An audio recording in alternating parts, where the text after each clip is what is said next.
Préparez vos petites blindes, aujourd'hui avec Jacques on va parler de poker. Salut tout le monde, bienvenue dans cette nouvelle vidéo. Salut Benhild. Ça fait combien de temps que tu joues au poker? Moi j'ai 25 ans et ça fait à peu près 5 ans que je joue au poker maintenant. Est-ce que tu peux nous rappeler les basiques du poker? Avant tout, le poker c'est un jeu de hasard. Le but c'est de créer la meilleure combinaison de cartes possible avec les 2 cartes qu'on a en main et les 5 cartes qui se trouvent sur la table. Quel format de jeu tu préconises pour un nouveau joueur? Contrairement au tournoi, le cash game, il n'y a pas de gagnant à la fin. T'as un certain nombre de jetons que tu vas jouer et tu peux entrer et sortir d'une partie quand tu veux. C'est un format qui peut vite devenir dangereux parce que t'es incité à remettre des jetons en jeu pour rejouer. Contrairement aux cash games qui sont des formats assez rapides, les tournois ça représente des parties un peu plus importantes en termes de joueurs. C'est des formats où on va retrouver de 20 à 5000 joueurs. L'objectif étant d'arriver dans les payés pour remporter une partie du prize pool qui est la dotation réservée aux vainqueurs de ce tournoi. Si vous êtes prêt à vous lancer pour jouer au poker sur internet, dans quelles conditions le faire? Alors il y a 2 grandes plateformes à retenir, c'est PokerStars et Winamax. Le poker est un jeu d'argent, il est important de maîtriser sa bankroll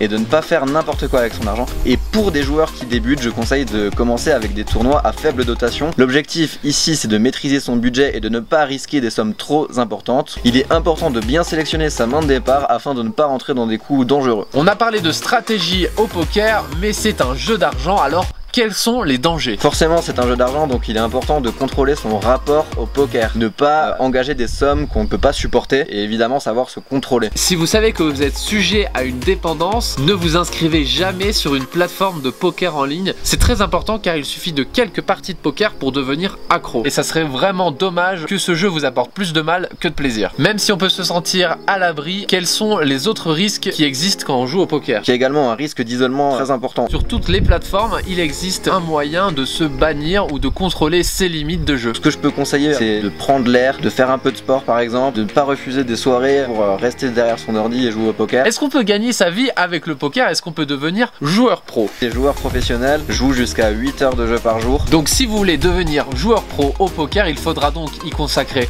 toutes vos journées et pas uniquement votre temps libre. Si vous avez envie de vous mettre à jouer au poker, n'oubliez jamais que c'est un jeu d'argent et de hasard. Mais contrairement au loto ou au jeu à gratter, avec le poker vous restez maître de vos cartes et votre stratégie peut vous aider à remporter la partie. Nous on se dit à demain pour une nouvelle vidéo et surtout d'ici là, active la cloche.